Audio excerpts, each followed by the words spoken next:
क्या आपको पता है कि 15 फरवरी की रात एक ऐसी पावरफुल रात है जिस दिन आप जो भी मांगोगे वो हर चीज पूरी कर सकते हो और साथ ही आपके जितने भी पुराने कार्मिक बैगेजेज हैं उनको खत्म कर सकते हो। नमस्कार, मैं हूँ ध्वनि जैन, फाउंडर ऑफ ध्वनि एस्ट्रो, और आज हम बात करेंगे महाशिवरात्रि पर। महाशिवरात्रि सिर्फ एक फेस्टिवल ही नहीं कि यूनिवर्स का वो पोर्टल है जहाँ मैनिफेस्टेशन 100 टाइम फास्ट काम करती है। इस रात यूनिवर्स की एनर्जी इतनी हाई होती है और प्लैनेट इस तरह से अलाइन होते हैं कि अपने आप कॉस्मिक एनर्जी नीचे से ऊपर की ओर उठने लगती है। और अगर इसे हम स्पिरिचुअल भाषा में समझे तो हमारी कुंडलिनी शक्ति जागृत होने लगती है। आज की इस वीडियो में हम महाशिवरात्रि की पूजा विधि के बारे में डिटेल से बात करेंगे ताकि आप इस खास रात का पूरी तरह से फायदा उठा सकें, ताकि आप अपने आप को भगवान शिव से कनेक्ट कर सकें, अपने आप को स्ट्रॉन्ग कर सकें, स्पिरिचुअली ग्रो कर सकें और आप अपनी विश को जल्दी से जल्दी पूरा कर सकें। तो अब आपके मन में ये सवाल आ रहा होगा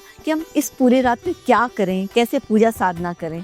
तो चलिए मैं आपको बताती हूँ। शिवरात्रि की रात की पूजा को वैसे तो 4 भागों में बांटा गया है और हर भाग को एक प्रहर बोलते हैं और इस हर एक प्रहर का अपनी एक अलग ही इम्पोर्टेंस है। पहला प्रहर शाम को 6 बजे से लेकर 9 बजे तक का है और उसके बाद आता है दूसरा प्रहर जो कि 9 बजे से लेकर रात 12 बजे तक का है, और तीसरा प्रहर जो कि सबसे शक्तिशाली और पावरफुल है वो रात को 12 बजे से लेकर 3 बजे तक का है, और उसके बाद आता है चौथा प्रहर जो कि रात को 3 बजे से लेकर सुबह 6 बजे तक का है। हमारी पौराणिक मान्यता है कि अगर हम शिवरात्रि की रात की चारों प्रहर की साधना कर लेते हैं तो हमें इसका फायदा इतना मिलता है जितना कि हम अगर पूरे साल साधना करें तब मिलता है। क्यों ऐसा? इसलिए क्योंकि इसी रात भगवान शिव स्वयं ज्योति रूप में शिवलिंग में प्रकट हुए थे। इस रात की गई कोई भी पूजा हमें धन, यश, सुख, समृद्धि और मोक्ष प्रदान करती है। लेकिन कुछ लोग ऐसे होते हैं जो कि पूरी रात नहीं बैठ पाते, पूरी रात पूजा नहीं कर पाते,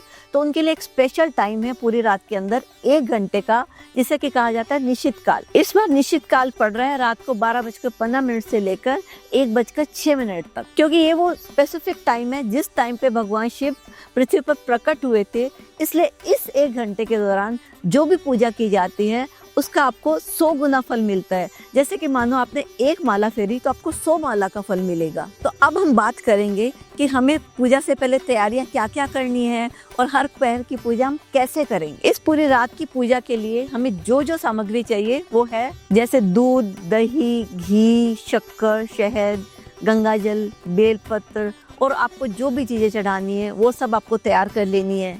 और साथ ही आप जिस आसन पर बैठकर पूजा करेंगे और जिस माला से पूजा करेंगे वो भी आपको रेडी कर लेनी है। अब जिन लोगों के पास शिवलिंग नहीं है तो वो सोच रहे होंगे कि हम पूजा कैसे करेंगे, कैसे अभिषेक करेंगे। तो इसमें चिंता की कोई बात नहीं है। अगर आपके पास शिवलिंग नहीं है तो आप भगवान की अगर मूर्ति है तो मूर्ति ले सकते हैं। अगर मूर्ति भी नहीं है तो आप एक सुपारी लेकर उसे प्लेट में रखेंगे और उसको भगवान का लिंग रूप मानकर उस पर आप पूजा कर सकते हैं, अभिषेक कर सकते हैं। तो अब हम बात करेंगे कि पूजा स्टार्ट कैसे करें। तो सबसे पहले आपको एक घी का दिया जलाना है और अपने आसन पर सीधे बैठ जाएं। और कोई भी पूजा स्टार्ट करने से पहले सबसे पहले अपने गुरु को याद किया जाता है। और जिन लोगों के गुरु नहीं है वो भगवान शिव को अपना गुरु मान सकते हैं, क्योंकि भगवान शिव धरती के सबसे पहले गुरु माने जाते हैं। तो अब सबसे पहले अपने दोनों आईब्रो के बीच में अपने गुरु को याद करेंगे, उनका ध्यान करेंगे और उनसे बोलेंगे कि हे गुरुदेव, आप आएं और मुझे साधना कराएं और इस साधना के दौरान मेरी रक्षा करें, मेरा मार्गदर्शन करें और मेरे चारों तरफ सुरक्षा चक्र बनाएं। और इसके बाद आपको अपने हाथ में थोड़ा सा जल लेना है और ओम गुरुवे नमः, ओम गुरुवे नमः, ओम गुरुवे नमः, इस तरह से अपने चारों तरफ पानी घुमाकर और धरती पर छोड़ देना है। इससे जब आप साधना करोगे तो साधना के दौरान पूरी देर आपके चारों तरफ एक सुरक्षा कवच बना रहेगा। अब जब भी हम कोई पूजा साधना करते हैं तो सबसे पहले भगवान गणेश विघ्नहर्ता को याद करते हैं। तो भगवान गणेश से प्रार्थना करें कि आप हमारी साधना को सफल करें और ओम गण गणपते नमः इस मंत्र का 3 बार जप करें।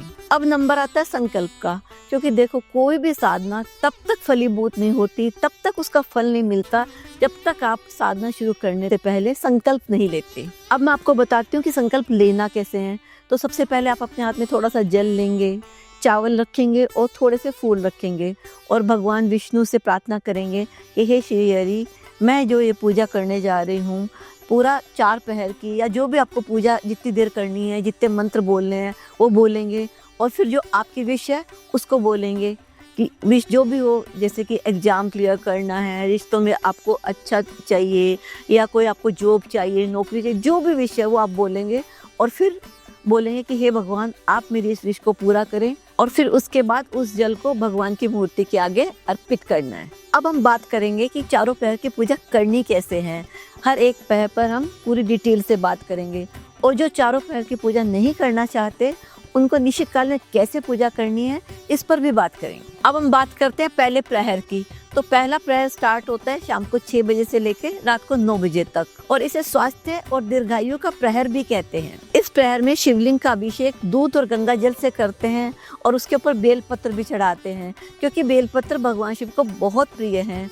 और बेलपत्र का मतलब है 3 गुण, जो कि हमारे 3 गुण होते हैं, तमोगुण, रजोगुण और सतोगुण, यानी कि हम अपने तीनों गुणों को भगवान शिव को अर्पित कर रहे हैं। और उसके बाद में आप अपने आसन पर सीधे बैठ जाएं जिससे कि आपकी स्पाइन एकदम सीधी रहनी चाहिए और फिर बैठकर ओम नमः शिवाय इस मंत्र का जितना हो सके उतना जाप करें, नहीं तो कम से कम 108 बार तो जरूर करें। इसके बाद आता है दूसरा प्रहर जो कि रात को 9 बजे से लेकर 12 बजे तक का होता है।